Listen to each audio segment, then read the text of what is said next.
देखिए इंग्लिश का प्रश्न है, असिस्टेंट प्रोविडेंट फंड कमिश्नर के लिए मैं बताने जा रहा हूं। मॉडल सेट्स है, प्रश्न 10 to 12 तक आपको एक डायरेक्शन दिया हुआ है। डायरेक्शन को ज्यादा समय नहीं दीजिए पढ़ने, समझ लीजिए क्या कर रहा है। Look at the underline part of each sentence, below each sentence are given the possible substitutions for the underline part. अब आपको समझना है अंडरलाइन पार्ट है और उसके लिए 4 ऑप्शन दिया गया है, उसमें आपको करेक्शन करके बताना है कि क्या होना चाहिए, या नो करेक्शन तो नो इंप्रूवमेंट वाला ऑप्शन 4 को आप टिक लगा सकते हैं। पहला प्रश्न है, I never have and probably never will write goods letter. अब यहाँ 4 ऑप्शन आपको दिया हुआ है, कौन होगा? आई नेवर हैव रिटन होगा, आई नेवर हैव रोट होगा, I never have been writing होगा कि नो इंप्रूवमेंट, या सही है? सही है तो नो इंप्रूवमेंट, मैंने इंप्रूवमेंट करने की जरूरत नहीं है। अब ध्यान दीजिए, नेवर हैव यहाँ पे both helping verbs have and will, but different form of a verb, ये दोनों डिफरेंट फॉर्म। हैव के बाद V3 का फॉर्म होता है, हैव के बाद V3 और विल के बाद V1, तो यहाँ पे आई नेवर हैव रिटन होगा एंड प्रोबेबली यानी 1 विल बी करेक्ट आंसर। चलिए सेकंड प्रश्न, 11 प्रश्न को देखिए। I think his feet are bigger than any boy in town. Any boy, कोई लड़का इन शहर में, लेकिन कह रहा है बिगर देन, मैंने उससे जो है बिगर है। अब आपको ध्यान देना, बिगर कंपैरेटिव में यूज होता है, कंपैरेटिव 2 के बीच किया जाता है। यहाँ पे तो यही ध्यान देना, एनी बॉय की जगह पर होगा क्या? ध्यान दीजिए, ऑप्शन हो जाएगा सेकंड को देखिए। सेकंड क्या है? नो बॉय, तो नहीं, ऑप्शन थर्ड हिज या एनी अदर 2 बॉय। यहाँ his feet are bigger than any other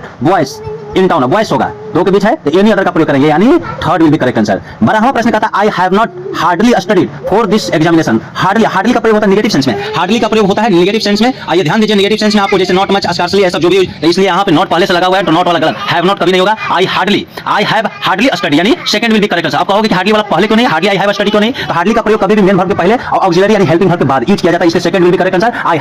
I have hardly study, second will be correct answer. I am right, ठोक दीजिए।